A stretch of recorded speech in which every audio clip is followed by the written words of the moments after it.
on this episode of the Mad Rush podcast. Well, I think reality plays a huge role in how we develop, right? And I think if you cut everything out, like you become miserable because you're like, man, I remember what it was like to have a bite of that cookie and all my friends are enjoying it. Like, okay, well, I should be able to do it.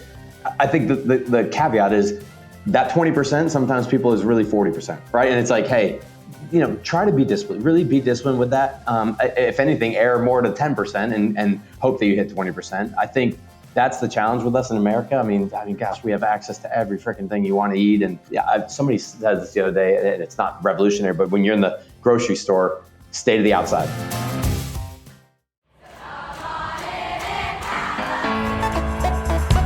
Welcome to the Mad Rush podcast. I'm Trisha Addix, the original sorority rush consultant. While the stories I have to share are nothing short of astonishing, this podcast goes beyond the wild client tales and sorority life. I'll be engaging with fascinating guests from both within and outside the Greek world, uncovering the surprising connections that bind us all together. Join me for a journey that's as entertaining as it is enlightening. Welcome to Mad Rush.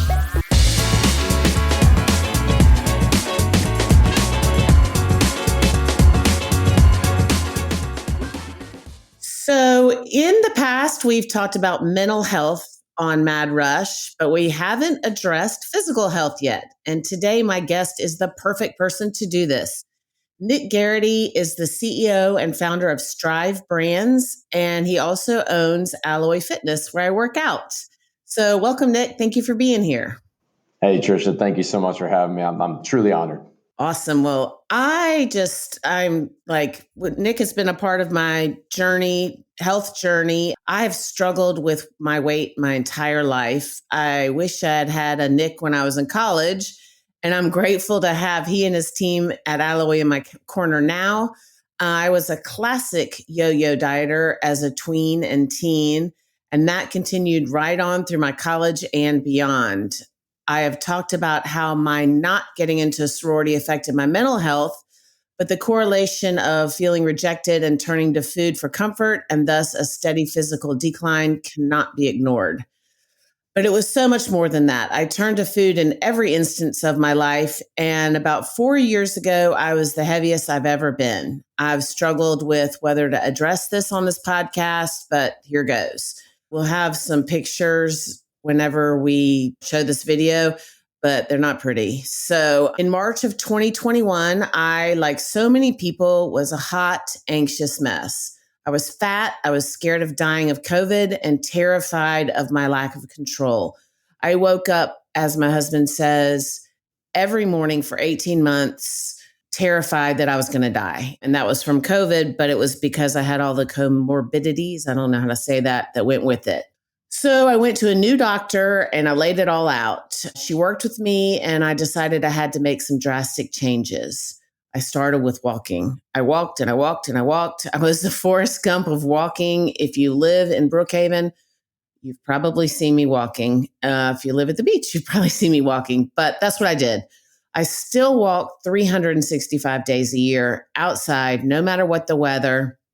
And this helps me mentally as well as physically. So the next piece of the puzzle for me was adding a strength routine, and I found Alloy, and the rest is history. So Nick, can you talk to us about your background, philosophy, and the importance of working out?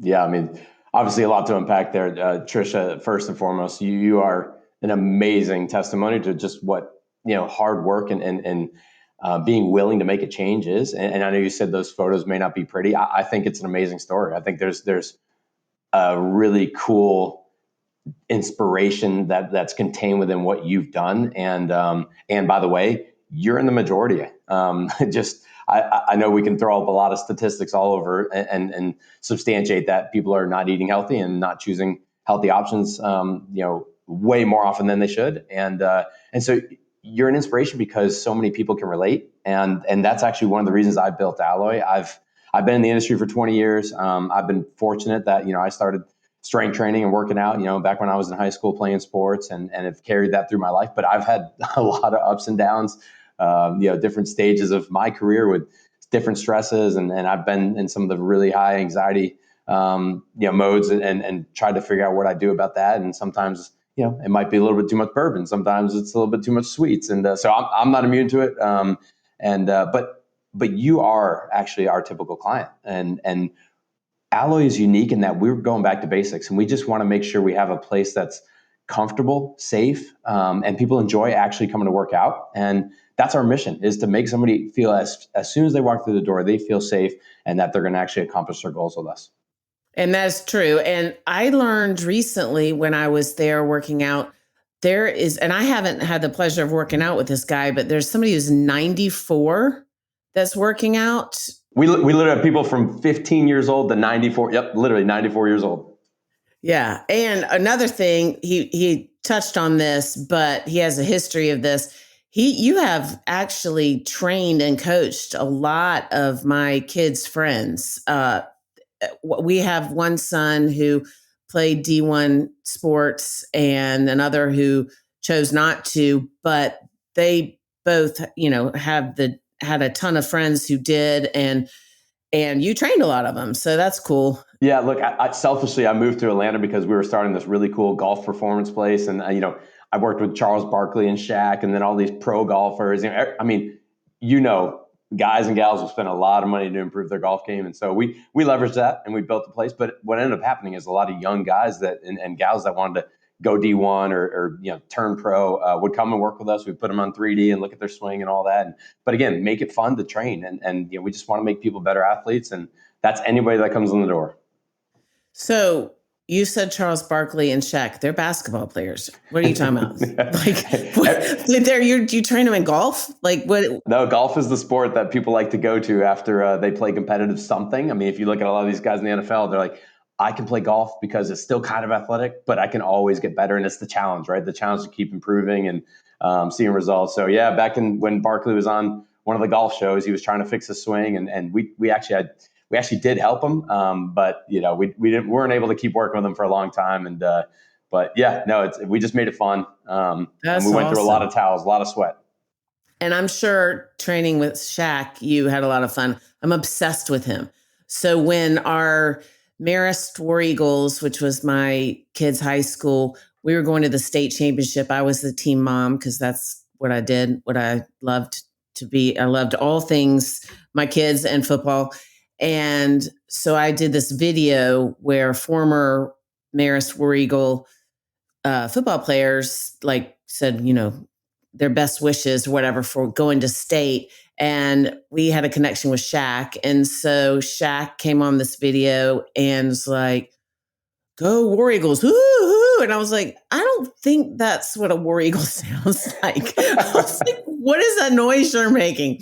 But anyway, he was super nice to do that. I loved him. So we had a putting contest literally, and he used a belly putter, which is, if you know the industry, like that comes up to your chest. And as a regular putter, he was so big. I mean, he's the largest human I think I've ever met. But literally both those guys are legit nice guys. Just, when you get them behind the scenes, they're really good guys. Loved it. Yeah, no, I don't. Yeah. Like I said, I don't know Charles Barkley, but I do know Shaq. And then ironically, that winter, I went to this conference that we always go to, and Shaq was one of the speakers. And I brought him a Marist War Eagle sweatshirt in the largest size we had, which was a 4X. And he's like, yeah, it's not going to work for me.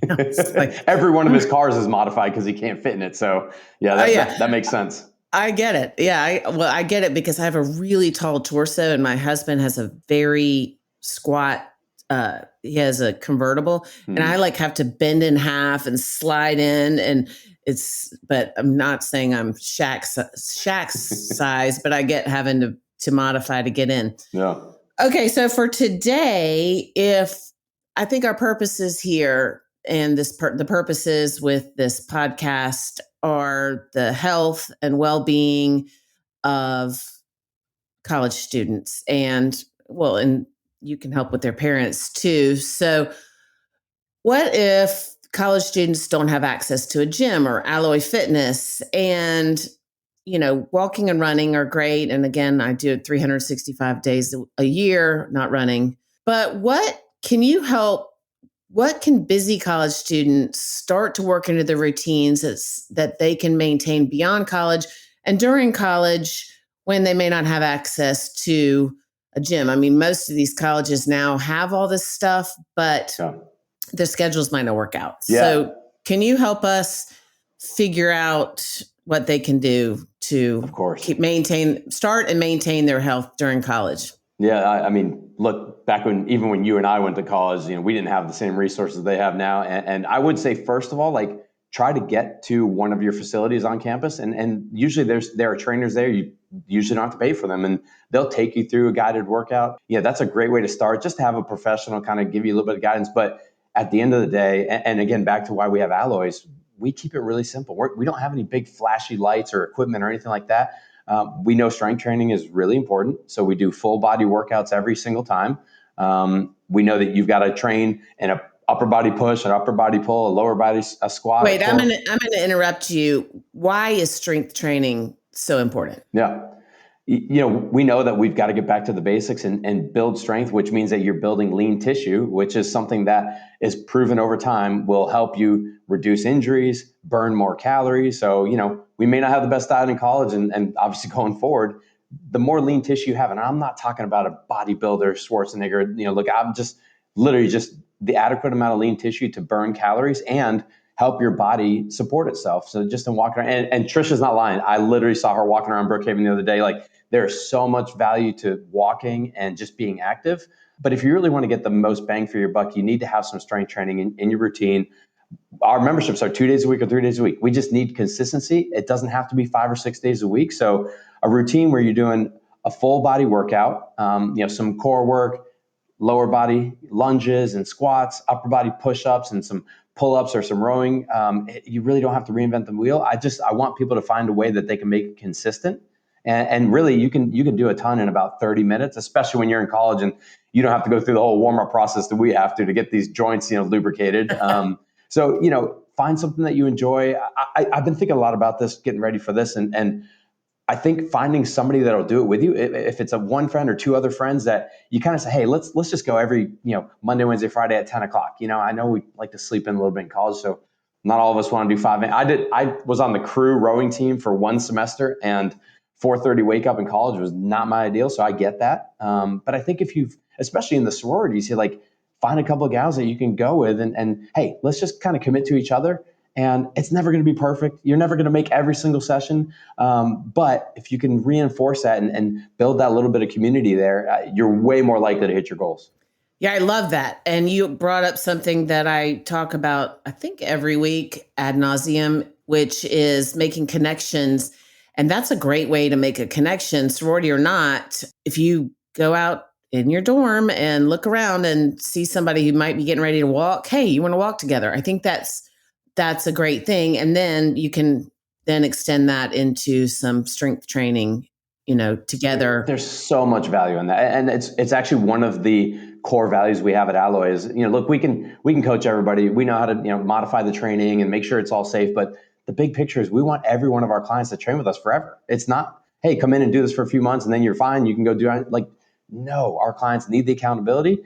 So we have to create an environment where they have a little bit of a small community that they're inspiring each other. We have members that are texting other members now that don't show up, like, hey, where were you? Why didn't you come in? Yeah. You can't buy that. You literally can't buy Right. that. And so if you have that in your sorority house, and it doesn't need to be every single girl there. Like, find a group of two or three others that you can hold each other accountable. You're going through similar life stages, and don't ever make them feel guilty. But there's so much value in being in a high stress environment and just going and moving some weight around, or sweating a little bit. And I'm a big proponent of multiple forms of exercise. It could just be a walk. It could be a hike. It could be maybe there's a spin class on campus or something active. To tie this back into the mental health side of this, we can name thousands of studies that have shown improved mental health just by exercise, and it can take a lot of different forms. We obviously believe in the strength training as the basis of all the working out, and then add everything else in on top of that. But I would get a couple friends, find somebody that can show you maybe a little bit of a routine you can take with you. We're happy to do that, even if you go to any alloy across the country, and we can put something together. Yeah, and that's a really good point too. It doesn't have to be extreme. So I see so much not overachieving because that's a negative word, but I see so much like the resumes, the grades, the people doing things extracurricular. Like this doesn't have to be extreme, is what he's saying. And it is a great way to connect, but it's also, like we said earlier, setting yourself up for if I had had strength training in college, I mean, I don't know if I would have still gotten fat as hell, but I think that knowing that that is an important part of it and that it all can be with moderation. I think that was another thing you brought up. Even you sometimes turn to bourbon or to junk food or to sugar or whatever, but moderation is an important thing, and it's an important thing that I'm still learning. Make it realistic. Like we don't Right, sell memberships of 7 days a week. Like right. nobody's going to come 7 days, and then they're going to get dejected if they don't hit every single one. Hey, put it on your calendar for 3 days a week, and over a series of 6 months, add that up and go. Okay, if I hit 90% of this, I'm gonna be in a much better position. 6 months from now or a year from now. And you made me think of something that you're going to kind of like. I'm a Tennessee guy. I was a strength Oh coach Lord. there. Yeah, yeah, go Vols. And I actually trained Peyton Manning, just a few times. But Oh my God, I love all things Manning.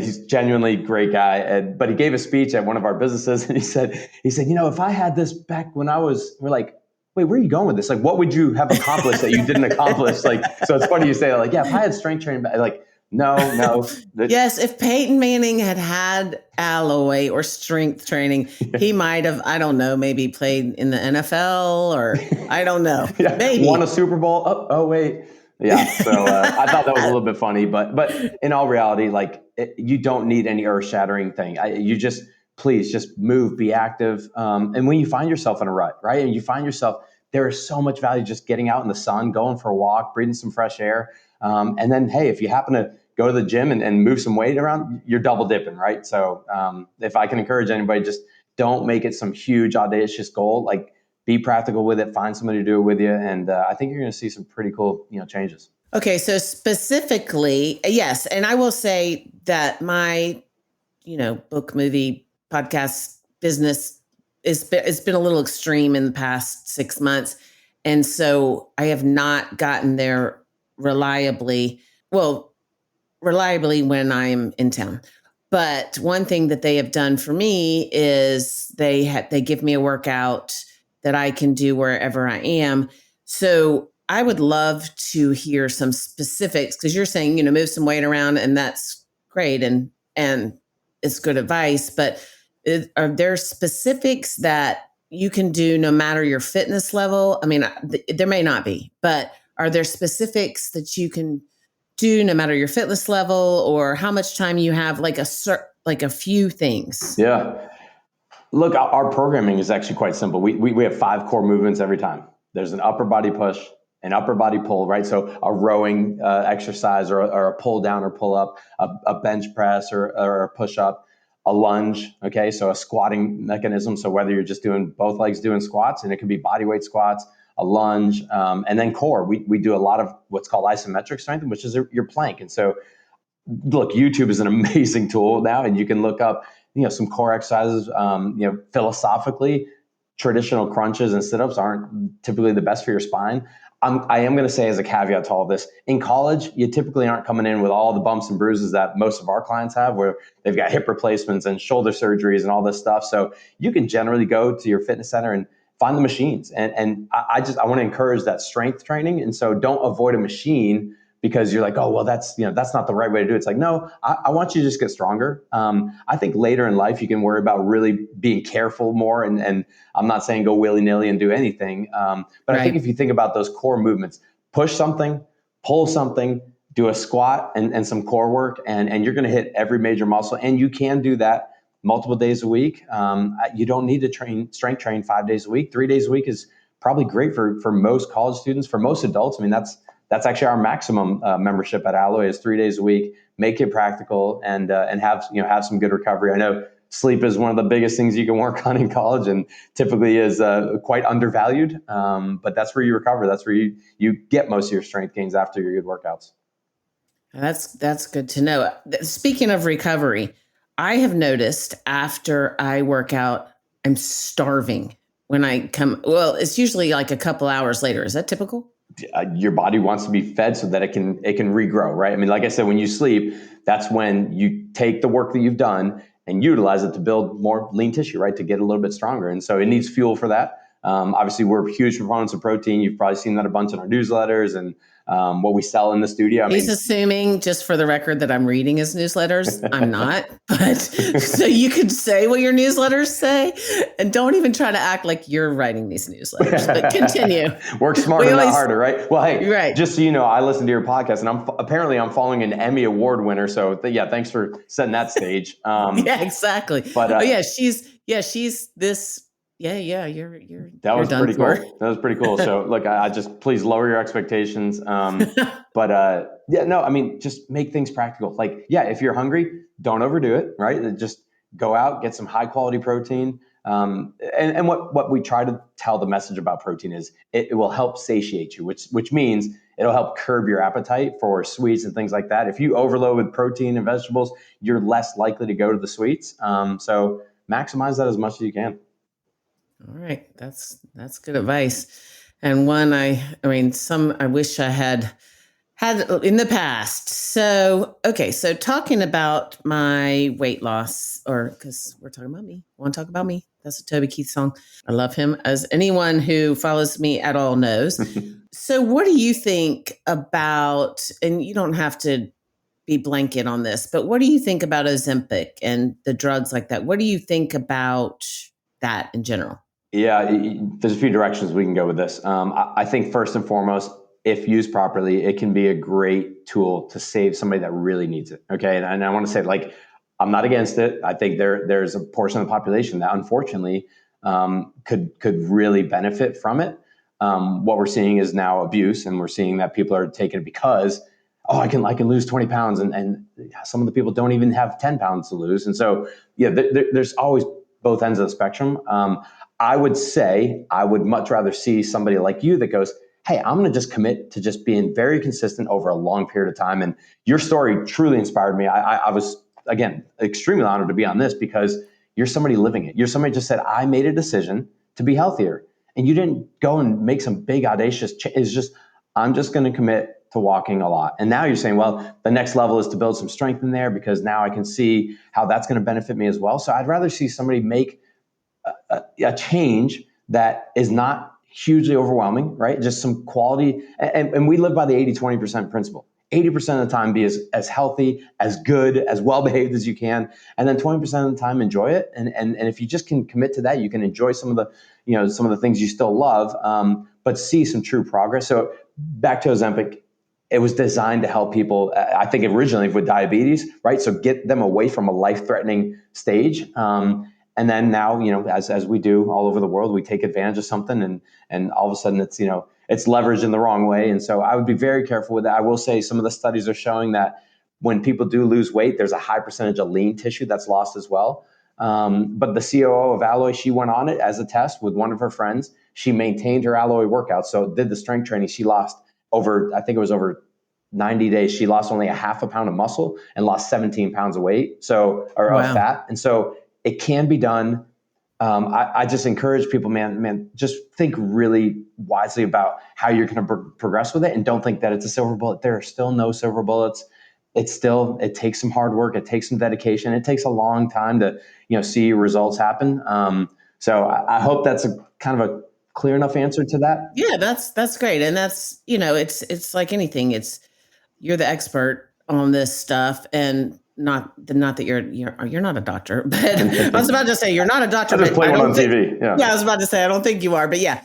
And I love what you said about the 80-20. So I get a lot of people asking me like what I do to maintain. So I've lost a shit pot of weight, as I said. I never say the number, but I've also maintained it for 2.5 years now. So awesome.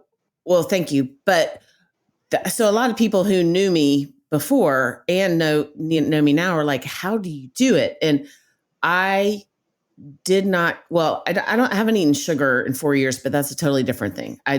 Sugar, I feel like I could write a book about the celiac of sugar. Like it made me so sick So I did cut out sugar, but that was before I lost weight. So, but I think and I say this all the time, if I cut out one thing, like if I cut out carbs, I promise you all I would want to eat would be carbs. Yeah. And so that has worked for me, is to not cut out one thing. Again, sugar's a different thing because it makes me sick, but not cut out one thing. We laugh in my family. My husband, Greg, cut out carbs. I think it was for like a 4 or 5 month period. And he was so mean. And if you know my husband, I mean, not mean like freakishly mean, but like grumpy. I guess grumpy is the right word. He wasn't mean. But we laughed so hard. We're like, please eat a piece of bread. Because I mean, he looked great, but anyway, it just made him grumpy. So my point is I love the 80, and now he does that. He does 80-20 and he's done it for many years. And the 80-20 thing I love, because I feel like if you deprive yourself, and again, I'm not giving advice, I'm going to stick to sorority rush consulting advice, but I feel like that's a really good thing to keep in mind, the 80-20 principle. You eat well 80% of the time, and then kind of eat in moderation the other stuff the 20% of the time. And at least for me, it's worked. And again, I'm not trying to give physical health advice at all. I just know what I've experienced, and that has worked for me. Well, I think reality plays a huge role in how we develop, right? And I think if you do, you cut everything out, like you become miserable because you're like, man, I remember what it was like to have a bite of that cookie, and all my friends are enjoying it. Like, okay, well, I should be able to do it. I think the caveat is that 20%, sometimes people is really 40%, right? And it's like, hey, try to be disciplined, really be disciplined with that.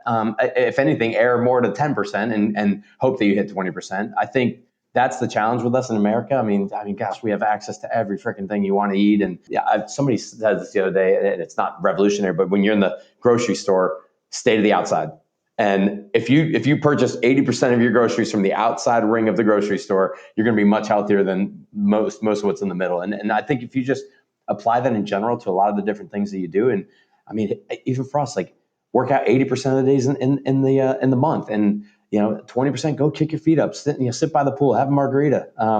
You got to still be able to enjoy, so that you have the long-term play here. That nobody got in shape in a couple of weeks and then sat on their butt for the rest of their life and enjoyed it. It's a long game here. If you can set some of these things up while you're in college, you have a much more likely opportunity to continue that when you get into your careers and your jobs and you got all the stress and kids. So to be able to set up some really cool foundational points in this time for all your sorority girls, I mean, I think would be really beneficial. I agree. And as my friend Sarah says, it's a marathon, not a sprint. And that is so important for everybody to remember. And it's the same thing I've said, again, to go back to the sorority girls comment, just in general, like it's not none of this that we're talking about today and any other day on this podcast is Addwater Instant Friends. It's not Addwater Instant Physical Health. It's not Addwater Instant mental health, excuse me. It's all a journey. And if you're even listening to this and you're thinking about it, that's a huge first step. Yeah. Yeah. So, and it's okay for you to like something and your friends not like it, or for your parents not to like it. Like if it motivates you to live healthier, you're going to kind of find your path every now and then. And for me, Trisha, it's not walking 5 miles every day, 365 days a year. Golly, you're freaking amazing for doing that. And honestly, an inspiration. But like, I like playing basketball. I like playing golf. Like there are different ways to achieve, quality health. You got to kind of find what works for you, but I do think community will definitely help you with it. Yes. And community is something I preach, and it goes along with opening your dorm door, keeping it open. It's a great way to make connections. I was in Alloy the other day, and there was some walking challenge at Chastain, and I can't remember, Wes or somebody was like, so, did you see a lot of people when you're walking? It seems like, there are people doing this walking challenge. And I was like, oh, what's the challenge? And they said, and I was like, okay, I think I think I'd do that. It's something that's so important to my mental health. And as I go through this journey, But for my physical, I definitely think adding in the strength has been next level for me. Can I add to that for a second? We have a client actually in our studio in Chastain, and he went through a pretty big life change and went through depression and turned it around. And he does walks every week at Chastain. But I met him and I said, what are you doing for strength training, working out? I'm like, if you're preaching about the mental side of this, and I know you're doing the walks, like, can I show you the value of training? Not only what I knew, right, was that he's going to find a community of people in there that are going to help motivate him even more. But I knew that, just doing the strength training, having leadership through that, right? So somebody taking him through the right process and doing it. It's given him more energy. He's now more, he's going all over the country preaching about mental health, and it's really helping guys like me that are in a stage of life that, like, you don't want to talk about it, but you're dealing with it. And he calls it the real. And so it was really cool to bring that into his fold to add to how he was coping with, the mental side and the challenges of being a husband and an entrepreneur and just a guy out there struggling. Wow. Yeah, that's great. I want to meet him. So I may have, I don't know, but I didn't know that journey. So, Yeah. Okay. So Bama Rush Talk popularized the hashtag OOTD outfit of the day. For Mad Rush, I'm repurposing hashtag OOTD into observation of the day. What is your hashtag observation of the day? It can be anything. Yeah, I did prepare for this, unlike the Emmy award winning. Yes. I was like, what? She's like, I don't know what you're talking about. I was like, dude, I sent this to you. You're going to be asked this because it's hard to be put on the spot for this. But so Yeah. what's yours? Well, as you can tell, I'm an outgoing personality, but for me, it's find your community. When the pandemic hit, I stayed home for, like, I don't know, 5 days, and I just couldn't. I couldn't do well at home by myself. I would go into the office and I distanced and did all the right things, but I just knew that for my mental health, it was being around others, and whether I was helping them or they were helping me. I think we've gone the wrong way with society. I think we've gone too far into our own social media worlds and being behind closed doors and Netflix and binge. I want people to find a community. It doesn't mean you have to go and, find thousands of people to be friends. It could be a few people. I've got a couple of dear friends of mine right now going through some things, and I was driving by my buddy's neighbor, and I called him yesterday and I just said, "Hey man, how you doing?" He unleashed a whole world of pain on me. And I was like, man, I'm so glad I had that conversation, because I don't know what I wouldn't have known what he was dealing with. Find your community, hang out with people, share with people, talk. Just kind of get those, work out together, go on hikes together. I can't stress it enough. It's what makes the world go round, in my opinion. So please find your community.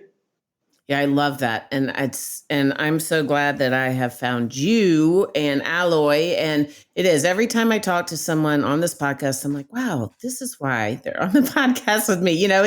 It's so important, connections. And the community. So all right. So if you want to learn more about specific workouts, if you're in the Atlanta area, I highly suggest, no matter what your age or fitness level is, that you check out Alloy Fitness. So where can they find you? Yeah. Fortunately, and this will be in the show notes, just so you know if you're listening. Awesome. Yep. So technically, Alloy Personal Training.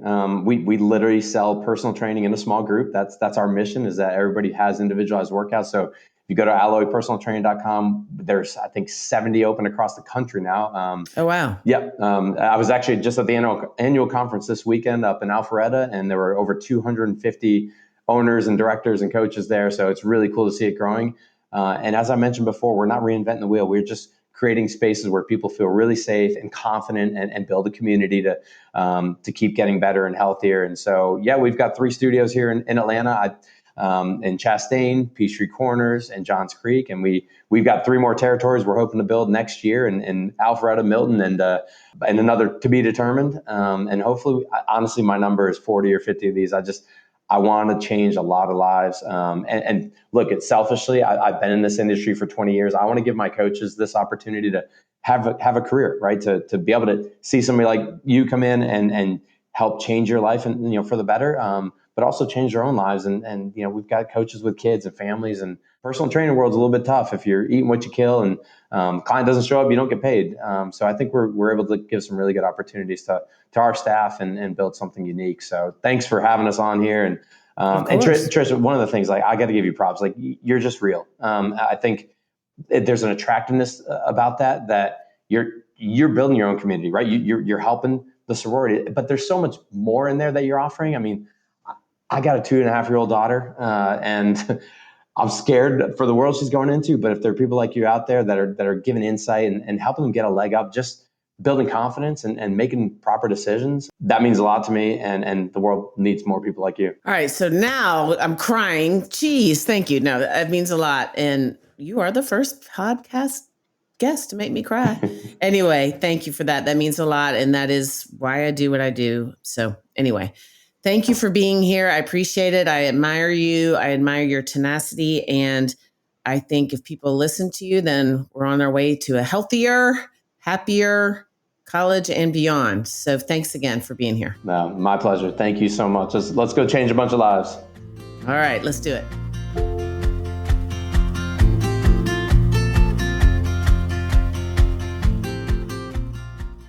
Welcome to Time Out with Trisha. Because can you really give advice if you don't speak about yourself in the third person? I don't think so. This is exactly how I speak to my clients. The good, the bad, and the ugly. So listen to me. I know what I'm talking about. Now let's get into it.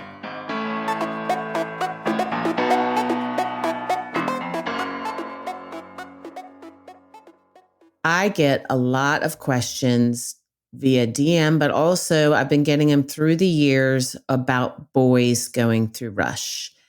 And do they need a Rush consultant? And what are the differences between boys Rush and girls Rush? Okay, first off, I do know there is one guy that does this at Alabama, and I'm not knocking him. I think I created the girls rush consultant space years ago. I think it's very cool that he's done that. I'd like to have him on my podcast so I can understand what he's doing and how that's beneficial, because until I have him on this podcast, my opinion is that a rush consultant for guys is counterproductive. I do not think it would be in your best interest to have a rush consultant if you are a guy going through Rush. I get mothers who are like, wait, do you do this for guys too? No, the process is completely different. All right, so I'm just going to use one school as an example. I'm not going to say what school it is, but it is a big SEC school. And at this school, 99.9% of the bids are given out in the spring and summer before formal Rush. So Rush this is guys, I'm talking guys, is a complete formality.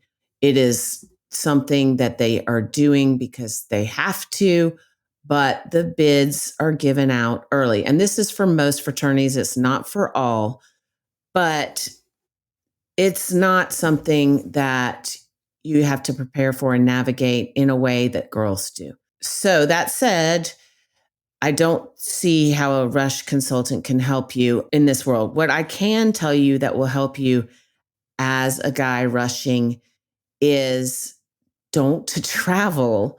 Don't plan on traveling a ton in the summer, the beginning of the summer, after you graduate high school. So what happens is you're going to be invited to parties. And if you're not invited to parties, you will find out, you'll get on a rush list. And if you are asked to go to a party at your school in the summertime, it behooves you to go.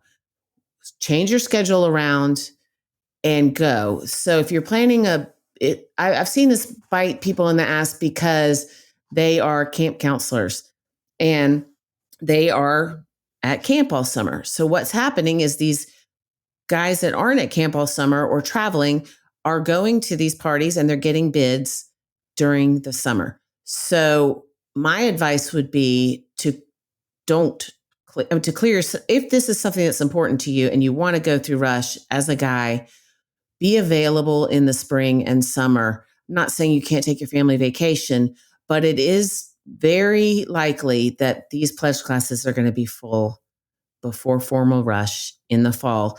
And the way to ensure that you have a shot at this is to be available, if that makes sense. Again, I don't see in my world where a mom hiring a rush consultant can help you with this, because it's not something really you can prepare for in a way like girls.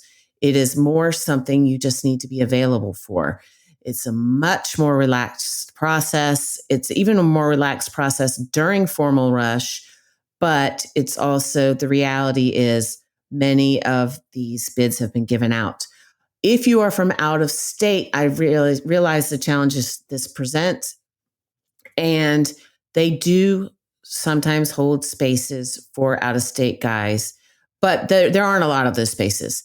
So the key is to be able to travel to your school, your college, and be available. And you can reach out to people and say, hey, I'm going through rush. Can you put me on a list? And that is one way to do that, and one way to get on a list if you're not known. So you can reach out via Instagram. Anyway, I hope that helps. Basically, the name of the game for that is availability. I don't see how a rush consultant can help you in that. But again, I'm reserving my judgment until I talk to the one guy who does it at Alabama. And that's it for Time Out with Trisha. We'll see you on another episode of the Mad Rush Podcast.